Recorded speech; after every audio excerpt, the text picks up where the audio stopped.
新年好。你是不是知道我们要过来啊？是小看你了，没想到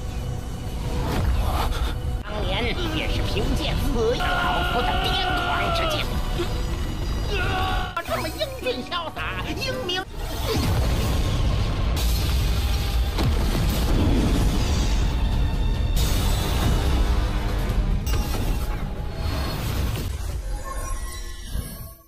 Halo guys, welcome back to KD Universe. Seperti biasa, Babang Wanglin ya guys. Hehe, di hari Minggu malam ini bakal sangat seru karena setelah hidupnya sangat damai, akhirnya Wanglin kita di episode 55 itu bakal memulai kembali yang namanya kultivasi, bertemu dengan seseorang yang sangat kuat yang bahkan jauh lebih kuat daripada dia guys.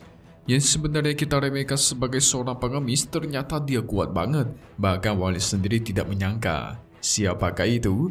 Gak perlu basa-basi lagi, langsung saja kita masuk ke part 55 Ranger Immortal atau Xianni. Masuk ke intro ya guys. Hehehe.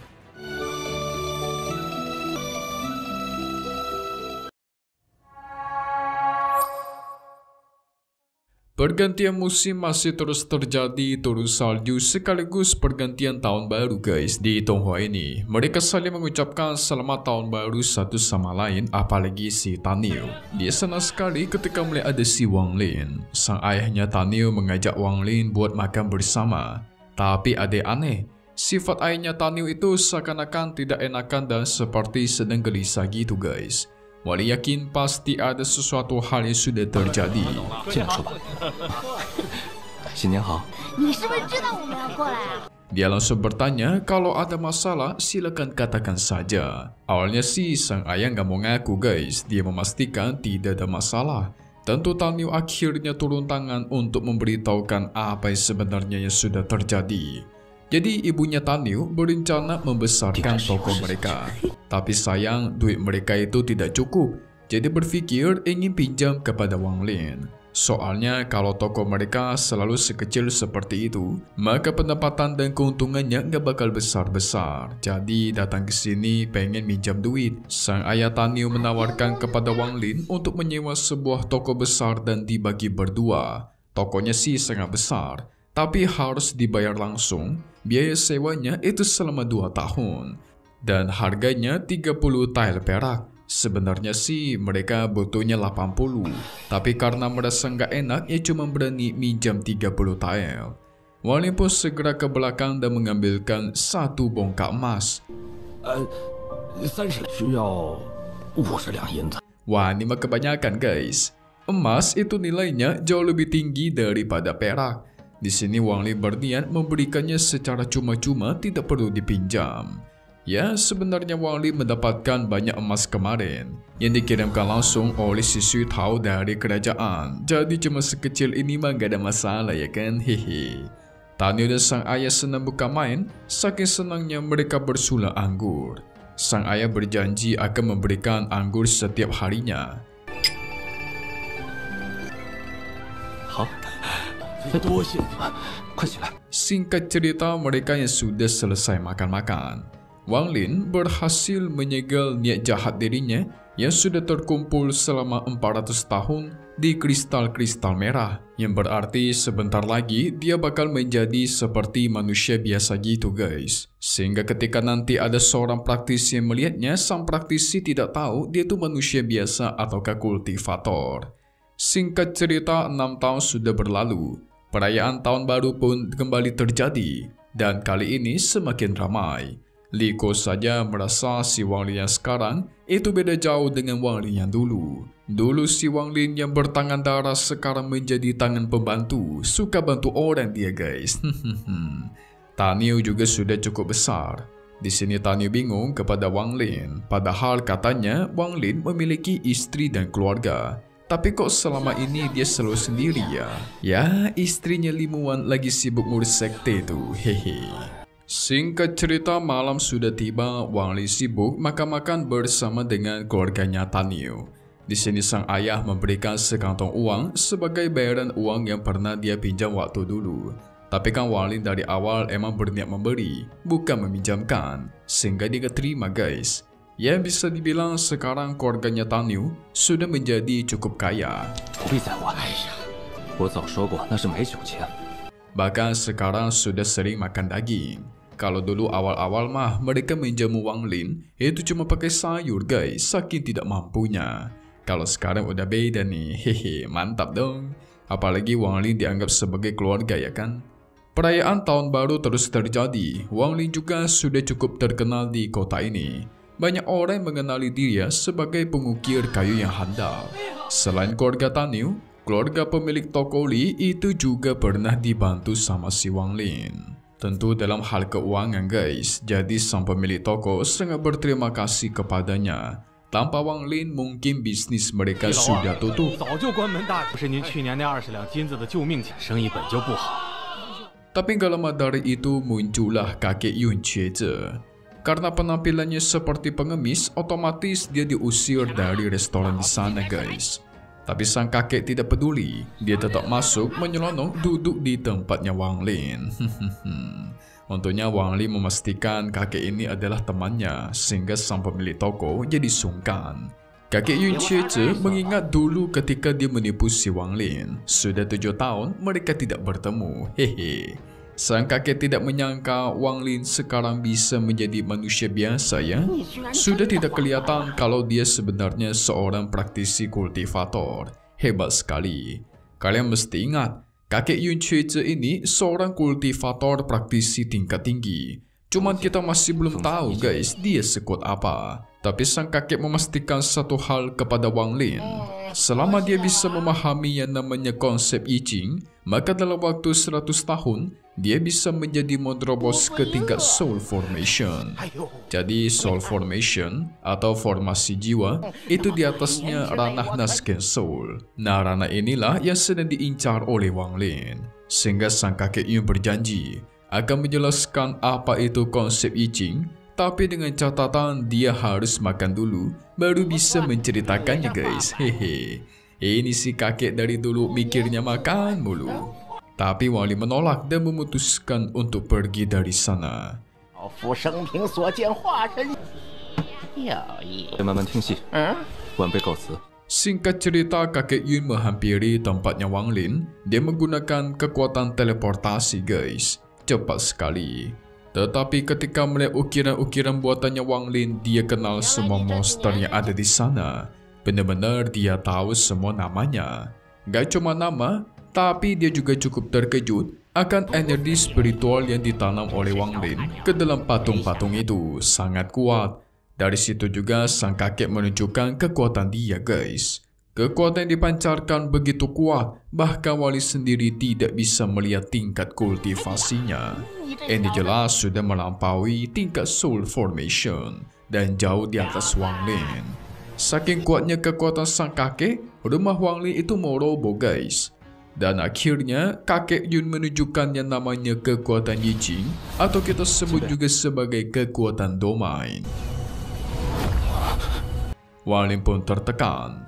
Dia berusaha bertahan tetapi tidak mampu dan akhirnya domain tersebut pun dilepaskan.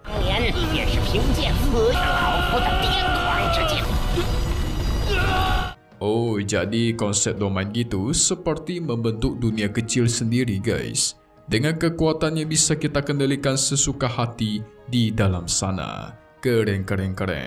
Wang Lin itu harus menguasai kekuatan domain baru bisa mencapai ranah Soul Formation. Kebanyakan para praktisi yang menguasai kekuatan domain itu pasti menyembunyikannya guys, dan hanya digunakan ketika ingin membantai musuh dengan kekuatan sihir. Jadi sebenarnya kekuatan ini tidak boleh asal ditunjukkan.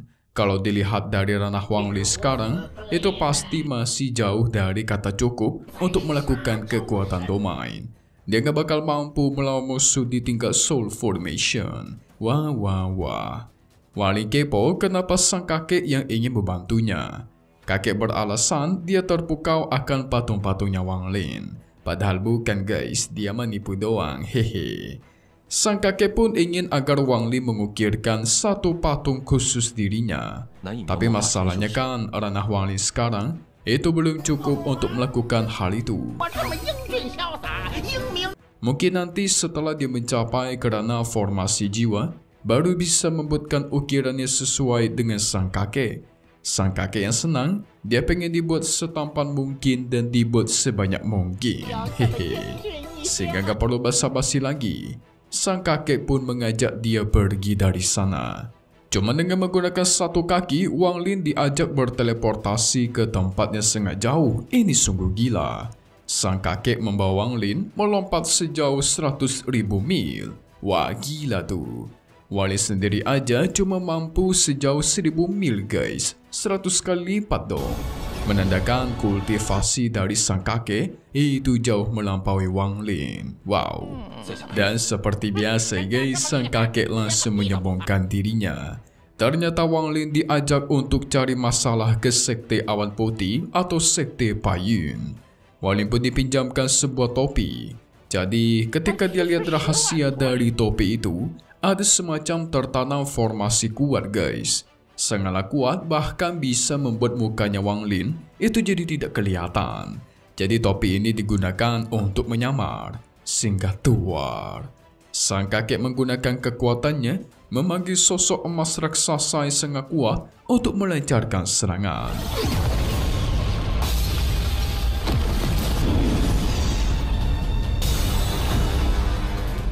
Sekali serang tuar, pelindung Sekte Payun itu auto hancur guys.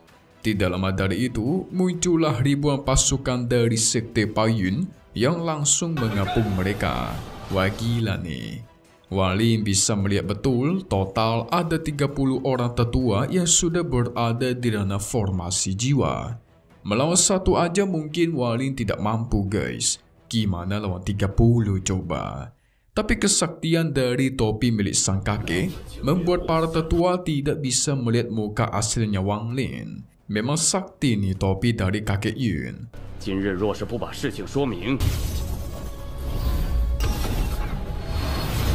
Sang tetua yang bernama Wen Posin bertanya apa tujuan mereka menghancurkan pelindung dari Sekte Payun. Tapi ternyata si kakek Yun mengaku guys, dia datang itu cuma sebagai seorang pelayan doang. Yang melakukannya adalah Wang Lin. Waduh, jadi seranglah si Wang Lin, jangan serang aku. Wah, malah kena fitnah guys. Hahaha. Benar saja, tidak lama dari itu sang tetua melancarkan serangan miliknya dan tuar. Ini kakek bawa orang ke sekte besar mau difitnah ternyata ya. Aduh, kakek Sugiono, parah bener nih. Hahaha. Nah, jadi guys, kalau kalian penasaran akan selanjutnya, sebenarnya Mimi sudah membuatkan spoilernya. Kenapa alasan Wang Lin dibawa ke sini, dengan tujuan apa? Ada di spoiler, Mimi cantumkan di komentar ya guys. Oke, kita masuk sedikit preview untuk spoilernya. Jadi nantinya kita semua bakal melihat si Wang Lin bakal terkena serangan dari sang tetua. Dia juga bakal dibawa masuk ke dalam domain dari tetuanya Wen Posin yang tadi. Jadi sebenarnya sang kakek menunjukkan kepada Wang Lin arti dari suatu kekuatan domain. Setelah itu Wang Lin diajak pulang dan dia melanjutkan hidupnya seperti biasa. Tapi di sini Wang Lin sudah makin tua guys, karena kan dia sudah menjadi manusia biasa lagi.